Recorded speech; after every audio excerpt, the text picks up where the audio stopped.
조혼한 화정 정명공주와 만원 배튼살치료. 정명공주는 1603년 6월 27일 선조와 인목왕후의 김씨 사이에서 선조의 21번째 자식이자 10번째 딸로 태어났으며 선조에게는 유일한 정녀이다. 선조는 52세 나이에 본 늦둥이 딸 정명공주를 무척 귀여워했으나 이복오빠 광해군이 즉위한 뒤 정명공주의 외할아버지 김제남과 동생 영창대군은 개추곡사에 연루되어 영모죄로 처형되었다.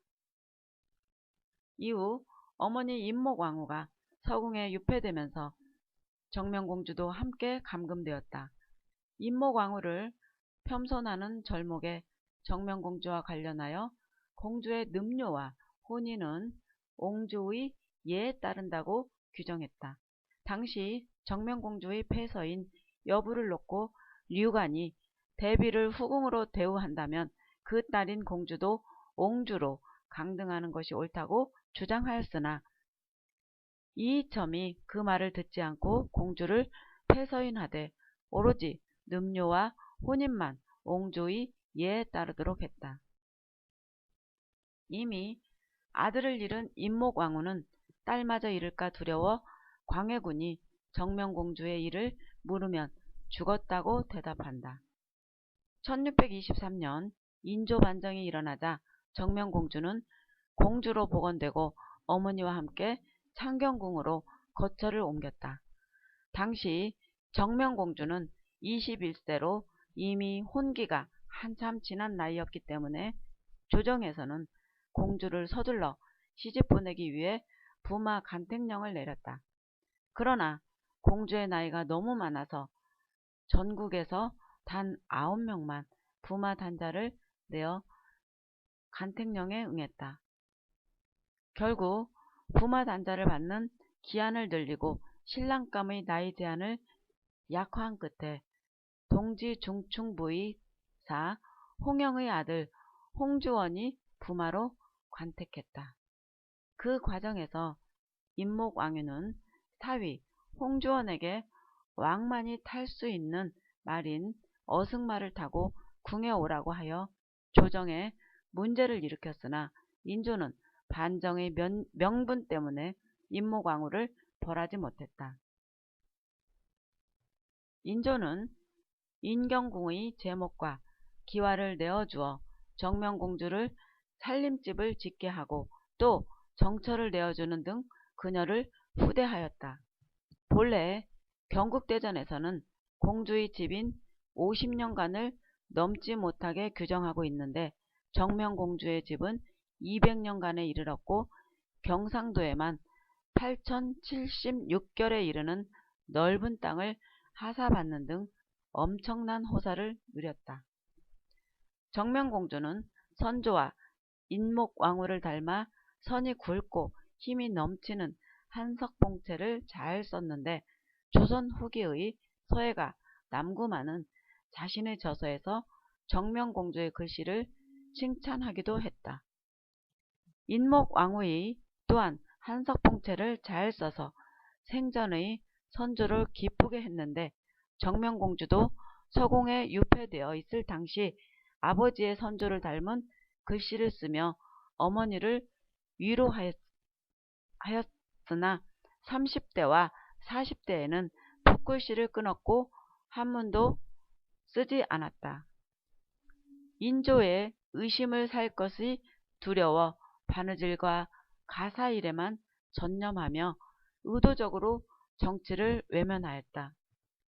인목왕후 사후 궁중에서는 발견된 문도한 백서로 인해 인조와 효종의 의심을 산 적도 있으나 인조 반정의 공신인 장유, 최명길 등의 구명으로 위기를 넘길 수 있었다.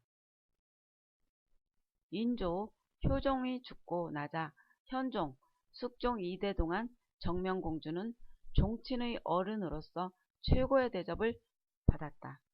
남편 홍주원과의 사이에 7남 1녀를 두었으며 1685년 9월 8일 83세 일기로 사망하는데 이는 조선 중기시대 공주 가운데 가장 장수한 기록이다. 조언을 한 경우에는 고려시대의 원간섭기 때 공녀로 차출되는 걸 최대한 피하기 위해 일찌감치 자식들을 결혼시켰다. 조선에는 주자 가례와 경국대전에 규정되어 있는 17세, 16세 이후에는 결혼하는 게 일반적이고 보통이 이 즈음으로 성인으로 간주하는데 저 나이보다 더 어린 나이에 결혼하는 사례가 있었다. 조선시대 꼬마 신랑은 좋은 풍습으로 빨리 자손을 보려는 뜻에서 이루어진 곳이고 대략 신랑이 12살 정도이고 신부 신랑의 나이보다 6살에서 10살가량 많았다. 조선시대에는 남자의 경우 18에서 21세에 결혼했으며 늦어도 20대 중반이면 결혼했으나 여자의 경우는 그보다 이른 16에서 18세에 결혼했으며 늦어도 20대 초반이면 결혼했다.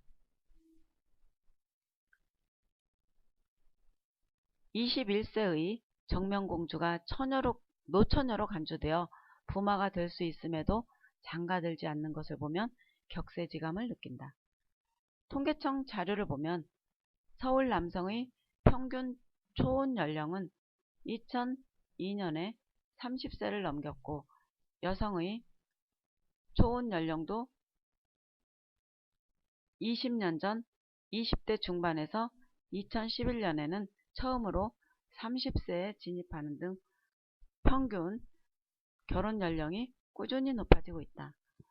남성의 평균 연령은 1993년 28.5세에서 2013년 32.6세로 20년 새 4.1세가 높아지고 여성의 평균 초혼 연령은 같은 기간에 25.7세에서 30.4세로 4.7세 상승하였다.